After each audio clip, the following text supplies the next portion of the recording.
歡迎大家嚟到非凡理財小教室。今日會用1分鐘講下長者生活津貼。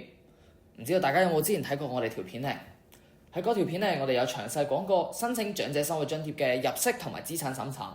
另外仲包括咗好多唔同嘅例子同埋案例俾大家去參考。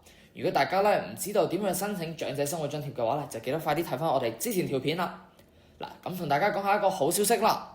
喺2025年2月1號起，長者生活津貼嘅每月金額仲會提升到4250蚊添。單人申請者喺10年之間已經攞咗50萬。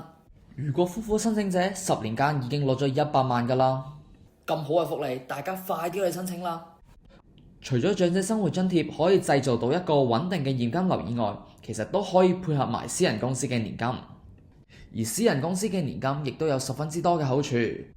我哋私人公司嘅年金回報十分之穩定，喺享受退休生活嘅同時，唔需要擔心市場風險。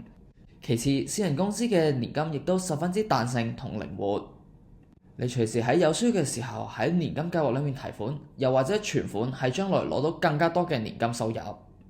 第三，私人公司年金計劃嘅存款利息亦都比銀行嘅定期利息高。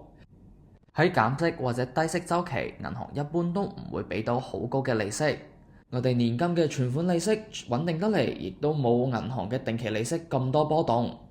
而其中一樣最重要嘅嘢係，我哋嘅年金派發可以越派越多，長攞長有，咁就唔使擔心通脹啦。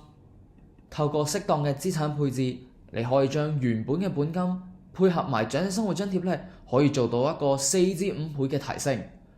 如果各位朋友都對以上嘅計劃有興趣，或者想了解更多嘅話歡迎隨時 PM 我哋，又或者 scan 畫面上嘅 QR code 聯絡我哋。我哋下條片見。